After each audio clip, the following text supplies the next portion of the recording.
বিশেষ বিজ্ঞপ্তি, আমাদের চ্যানেল থাউজেন্ডসে সাবস্ক্রাইব করুন। আপনাদের ভালোবাসা ও সহযোগিতা আমাদের একান্ত কাম্য। ধন্যবাদ। হ্যালো বন্ধুরা, আমার নাম সৌরিশ। আমাদের চ্যানেলের প্রতিবার উপস্থাপনা হলো গোপালের এভারের একটি করে গল্প। তাই আমরা প্রতিবার কিছু নতুন নতুন গল্প নিয়ে চলে আসি।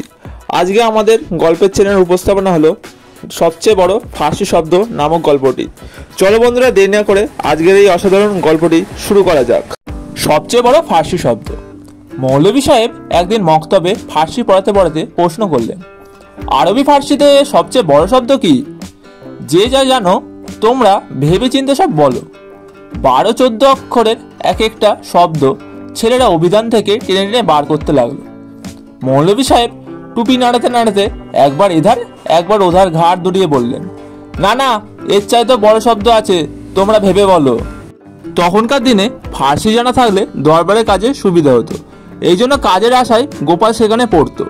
এবার অনেক ভেবেচিন্তে সে বলল, যত বড় শব্দ থাক, সবচেয়ে বড় শব্দ হলো ইসমাইল। ঠিক বলছি কিনা দেখুন।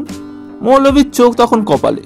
তিনি অবাক হয়ে বললেন, কিসে একটা বড় শব্দ হলো? গোপাল বলল, দেখছেন না, একটি পুরো মাইল আছে এই শব্দটার ভেতরে। জিয়ের চেয়ে বড় শব্দ আর কিছু হতেই পারে না মুলুকে। আপনি না বললে তো হবে না।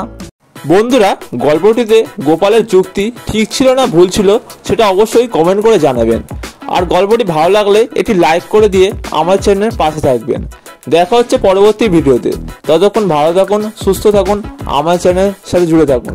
ধন্যবাদ।